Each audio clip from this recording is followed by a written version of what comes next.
De volta de frente com a cabo PM carioca Flávia Lozada. Ô Flávia, você era a única mulher da PM na ocupação do Alemão em 2010, já falamos disso aqui. Eu acho que isso é ponto para você e não ponto para a PM, porque ser a única quer dizer que mulher é mesmo ainda um problema com que os homens não sabem lidar. E, por um lado, quando você estava falando no bloco anterior, que eles ficam preocupados, tem uma coisa que é simpática, meio paternalista também, mas também pode ter uma coisa de instinto, de proteger o mais fraco. Você não é mais fraca que qualquer homem. Não. Se você pegar um homem de porrada, você vai ganhar dele ou os homens sempre ganham de uma mulher? Depende do preparo. É? Acho que não ia fazer feio, não. Agora, no caso da ocupação do Alemão, ali travou-se uma batalha. Sim. Foi? E eu era do batalhão da área, do 16, que cobre aquela área. Então, eu fiquei uma semana lá. Bom, você ficou uma semana lá e houve um momento em que vocês foram cercados e foi quando você foi ferida por estilhaços de granada. 7 estilhaços. Aí eu pergunto, foi por falta de planejamento, quer dizer, vocês de repente ficarem ilhados ou isso é situação de operação mesmo? Porque eu fiquei essa semana que antecedeu, que começou nos ataques, né? Começaram a fazer vários ataques, então a gente não tinha ideia que ia ser ocupado o Alemão. Eu estava ali porque eu era do batalhão da área. E na quarta-feira do domingo que ia ocupar, na quarta-feira, a gente resolveu entrar pela Vacaria, um lugar na Vila Cruzeiro. Justamente por onde os bandidos estavam saindo, naquela filmagem que ficou famosa, né? Que eles correndo ali. Ah, sim, que a gente vê lá de longe. E a gente pode... Ali é uma trilha, não tem lugar para brigar. E o problema todo é que o blindado, que a gente chama de caveirão, subiu e era para desembarcar uma equipe de 6 policiais em cada ponto. Sendo que a equipe desembarcou eu e mais 5 e o blindado foi, sendo que era para voltar, só que ele quebrou. E ali não pega rádio, não pega nada. Então a gente via da mata claramente os bandidos efetuando disparos, todos agrupados. E a nossa munição, a pior parte, eu acho que de uma incursão, quando a gente fica encurralado, é isso. É ter que começar a contar a munição, porque tá vendo que tá acabando. E eles começaram a atacar a granada. Uma pegou no colete de um cabo lá, Lindenberg. Colete... balístico. E o outro pegou na minha perna. Então entrou pelo coturno e ficou na minha perna. Ah, e você tem aí na sua perna ficou a cicatriz pequena. Não, a cicatriz, mas tiraram tudo que tinha. Tiraram, eu tirei depois de 2 dias. Você não chora nunca? Choro, mas não na hora. Não, depois... Porque na hora, quando eu vi o sangue, aquela dor, e a gente ouvia as motos deles, porque eles vão cercando, literalmente. E a gente pensando, pô, quando der o último tiro, eles vão vir e acabou. Só que, graças a Deus, conseguiram mandar um blindado na última hora. Você chora onde? Em casa ou depois na frente deles mesmo? Eu não choro na ocupação em si, por causa daquilo. Não, naquela situação acho que nem dá pra pensar. E nem depois, por causa daquela... Eu choro mais quando eu pego determinados casos que, na hora, me controlo. Estupro de criança. Peguei um ano passado de um pastor evangélico, estuprou a neta de 7 anos. Casualmente não é esse que acabou de ser preso, não? Não. E que o Zé Júnior falou aqui dele num programa pra mim. Eu peguei um caso de uma mãe que o filho drogado destruiu, assim, a vida dela. Pego casos... O que mais me decepciona é casos de menor de idade, porque eu sei o que eles são capazes de fazer e saber que quando fizer 18 anos, a ficha deles vai ser limpa e, de repente, uma pessoa de bem vai colocar um menor que estuprador para trabalhar na casa dela. Isso é uma coisa de impunidade. Eu não gosto dessa... Deixa eu falar. Então parte. Você já defendeu aqui armamento e agora você está defendendo a antecipação de penalidade. Eu acho que é uma necessidade.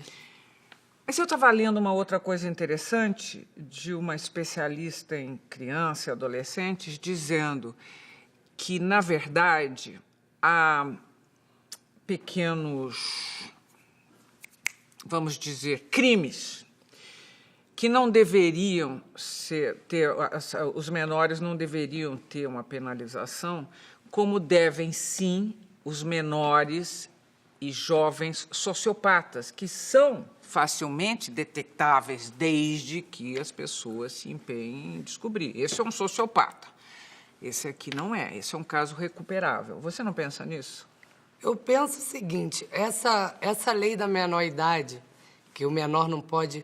Ela só está servindo, pelo menos pela quantidade de ocorrência que eu pego, e o que eu vejo no meu trabalho, é que isso só incentiva os maiores de idade. Eu vou fazer um assalto, mas espera aí, eu vou levar um menor. Porque se matar alguém e a gente for pego, quem matou é sempre o menor. Então, na minha ideia, a parte que o ECA diz que tem que garantir a saúde, a educação, essas coisas todas, às crianças, ela parece que está meio gelado. Porque só se lembra do ECA quando foi preso. Não, eu sou de menor, não encosta em mim, que é a primeira coisa que eles falam. Que eles já sabem.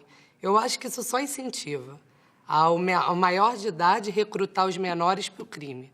Porque se rolar de acontecer um crime de maior penalização, aquele crime, quem assume é o menor. Posso fazer uma pergunta delicada? Pode. Você já matou alguém? Não sei. Tentar, né? A gente tem. Não, já nessas tirei suas várias atividades vezes. contra pessoas, é isso? Já tirou, já troca de tiro. Qual é a sua sensação? Assim, você me pergunta se eu sinto arrependimento? Se não... Não qual sei. é? Não sei se chama arrependimento. Qual é a sensação para você, que teve uma mãe assassinada? Eu acho assim, eles estão numa vida que eles escolheram. Ninguém empurrou. Eu não acredito que crime, até as pessoas falam, mas é corrupção. Eu não acredito que nenhum crime se justifica. Crime a gente pune. Então, eu acho que cada um escolhe o seu caminho.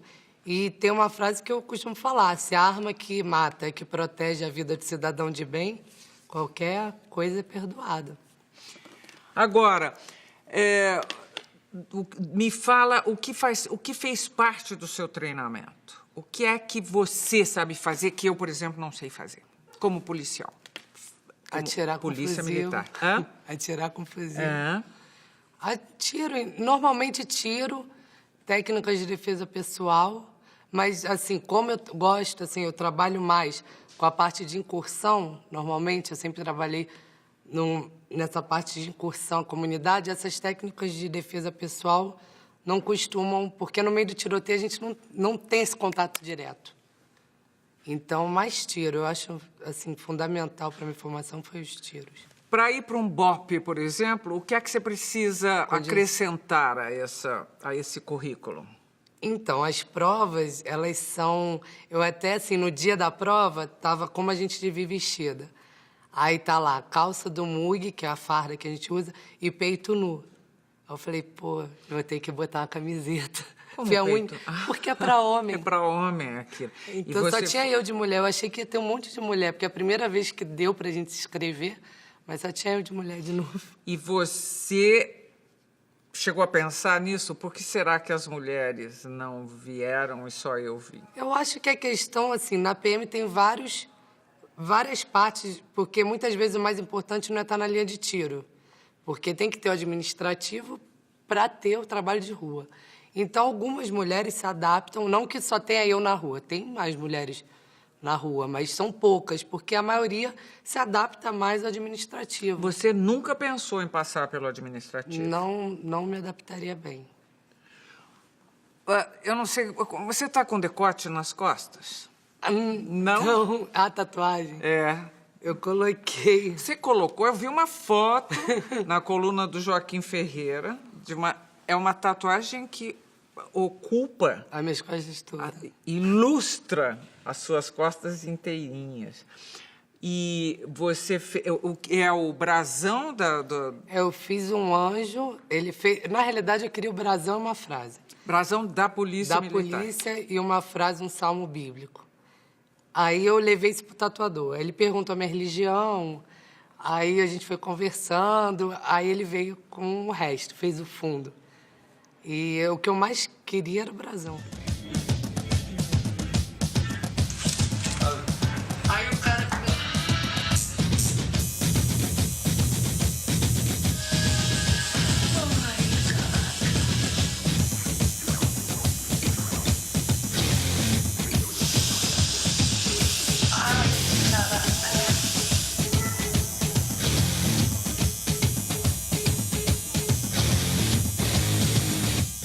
E qual é o salmo que você escolheu? Bendito seja Deus que adestra minhas mãos para a guerra. Bendito seja Deus. Que adestra minhas mãos para a guerra. Minhas mãos para... É uma guerreira, tô falando. Mas, olha, eu vou querer saber da mulherzinha em você daqui a pouquinho. Termina aqui mais um bloco de frente com a Cabo PM e Flávia Lousada.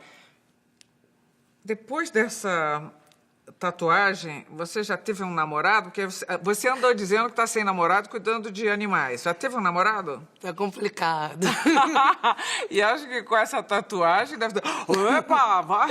deve dar um susto. É verdade. Deve dar medo. Nós voltamos daqui a pouquinho. Até já.